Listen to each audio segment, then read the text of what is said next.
What's up YouTube? Welcome back to the channel. It's Christine with gaugegirltraining, an online meal planning and coaching service. In today's video, we are going to talk about how to use a hormone-focused diet to beat belly fat. So let's get started. So if you've been following for any length of time, you've probably stumbled across my macros-based tutorials to nutrition. You've probably found my body type videos, and in the recent months, I've been talking more and more about belly types. And in today's video, I am going to marry all of these concepts together with the concept that you can actually eat with a hormone-focused nutrition protocol to help eliminate the hormonal belly. Now, the hormonal belly is stubborn belly fat that resides in the lower abdomen. This type of belly fat tends to be non-responsive to regular exercise, eating in a caloric deficit, doing all the things, and it just seems like no matter what you do, it does not go away.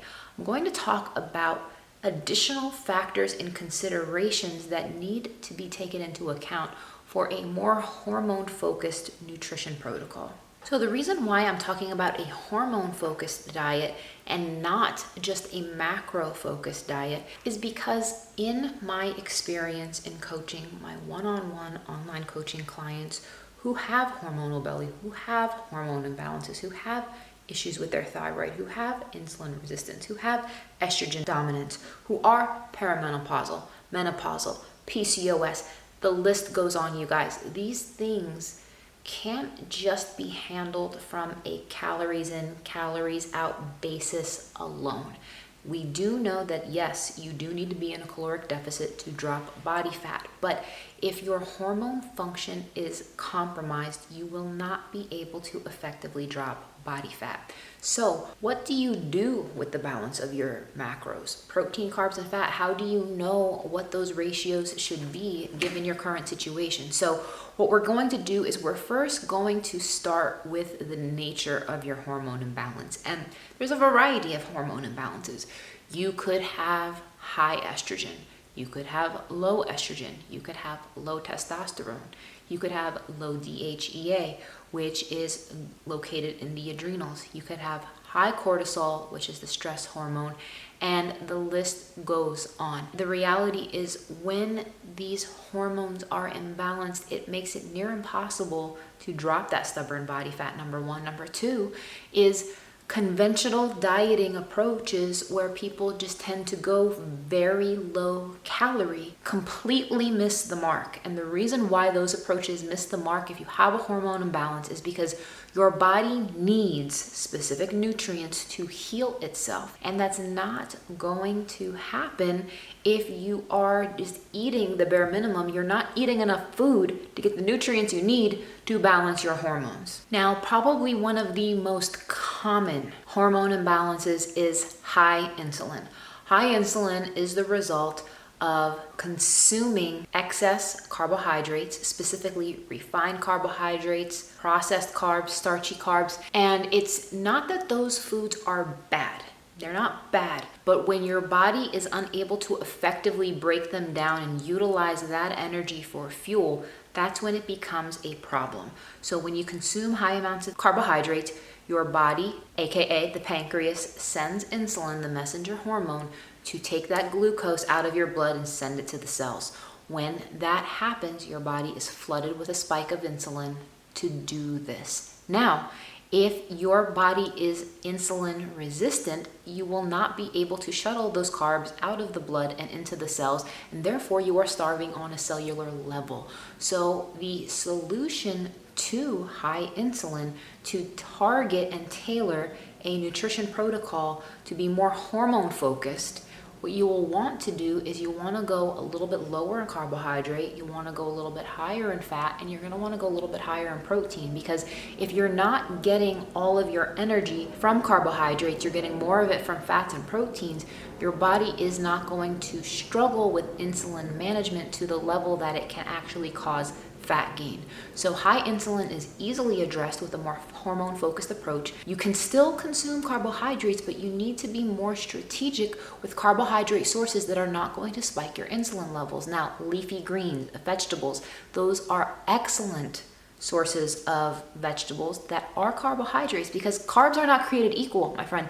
Carbohydrates can be made of fiber, they can be made of sugar, and there's different types of fiber. There's insoluble fiber and soluble fiber. You want to be consuming the types of carbohydrates that are not going to spike your insulin if you have a hormone belly. The next hormone that we want to talk about and how to target it to address hormonal belly is high levels of cortisol.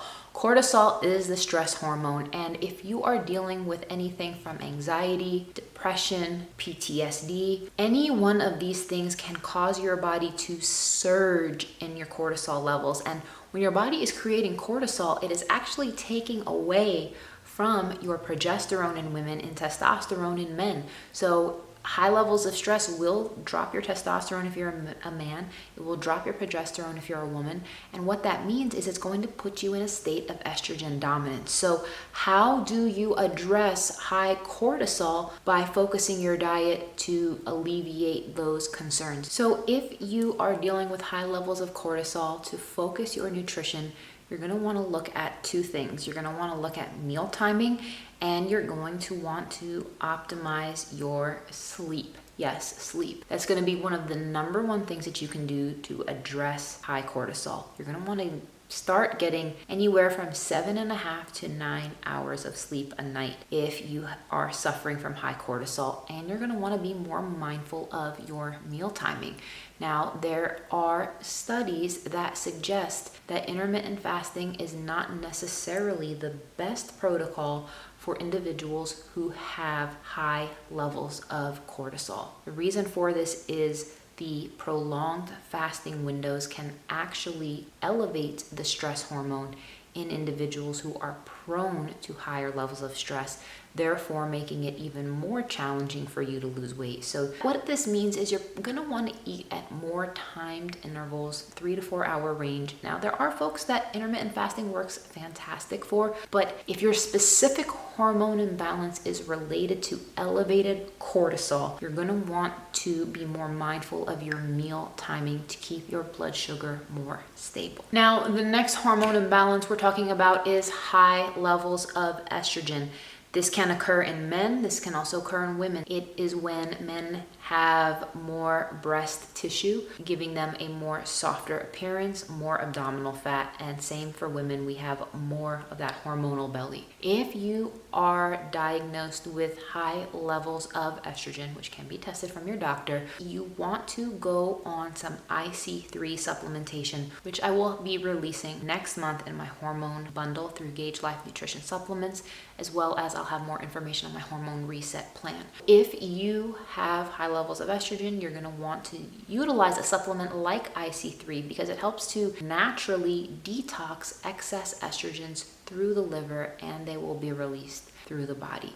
Now, IC3 is fantastic. It's completely natural. It's an active ingredient that is naturally found in broccoli, Brussels sprouts, kale, which is the cruciferous vegetable family. And if you have challenges consuming those things, the amount of those things you would need to consume to get, therapeutic doses of IC3 would be on order of 6 pounds. So unless you want to eat 6 pounds worth of Brussels sprouts, which some of you may, but most of you probably don't, an IC3 supplement would be fantastic. You also may want to consider a fiber supplement. And I also have a prebiotic fiber supplement coming out, which is going to have 10 grams of fiber per serving, but you can also get fiber from real whole food, but you're going to want to bump that fiber up in the range of 30 to 50 grams of fiber per day if you are dealing with high estrogen. So now the next hormone that we're going to talk about is low testosterone. Testosterone levels can drop, especially in men when you have elevated levels of body fat, as the body will begin to turn testosterone into estrogen when fat content is elevated. In addition, as your stress levels increase, the body will preferentially utilize testosterone and convert it into cortisol, the stress hormone. So if you are a man and you are struggling from low levels of testosterone, you have options. You could supplement with the natural herb called Tribulus terrestris. You could also do L-arginine AKG first thing in the morning, especially when you are weight training. I don't recommend doing the L-arginine AKG when you are not weight training. It is a vasodilator and it will help engorge the blood flow through the veins and help naturally boost your testosterone in that way as well. Both are quite effective, but I just encourage you guys to carefully read the labels, look at the dosages that you should be consuming, and specifically to avoid estrogenic compounds in your foods. Now, the next hormone you want to consider addressing is low levels of DHEA. Now, DHEA is a very important hormone in fat burning. Very important in muscle building. It's important for driving a healthy libido, young, youthful, energetic overall experience for that individual. If your DHEA levels are low, it can be confirmed via saliva, it can be confirmed via blood testing. And if it's low, there are supplements that are known to boost DHEA levels. Relora is one of them, RELORA, and it's a natural supplement that will also help rebalance that specific hormone. Now, last but not least, I'm going to be talking about low growth hormone levels. So when your growth hormone levels are low, what you're going to experience is a challenging time gaining muscle mass. So the solution to addressing lower levels of growth hormone is going to sound very odd, but it's going to be making sure that you are sleeping in an environment that is completely pitch black. When this occurs, it's going to allow your body to release more melatonin. It's going to allow your body to reach a slightly lower temperature when you sleep. And when those factors combine and occur together, what is actually going to happen is your body will naturally release growth hormone on its own. So make sure that your sleeping environment, and this is especially important for men, it's equally important for women, but for men who are really struggling to gain muscle and having, good virility, sleeping in a dark room to support better melatonin, allowing that body temperature to drop just a little bit, and it's going to allow the release of that growth hormone. So recovery, muscle growth, all of that stuff happens when you sleep, and sleep quality, something I'm going to be talking about more and more in coming videos as it pertains to hormones. So you guys, if you need a hormone focused diet to beat hormonal belly, these are some tips to put you in the right direction. But thank you guys for your patience, because my hormone program will be coming out next month. I appreciate the patience as we are going to be pairing it with our specific supplement stack to support all of these things, you guys. So thank you guys so much for watching. If you have questions about whether or not a hormone focused diet is right for you, comment below, and I would love to read through the comment section, engage and interact with you guys in the comment section, and utilize that information to create new videos. Thank you for watching. Please give this video a thumbs up and don't forget to subscribe to the channel. Take care, and I will see you in the next one.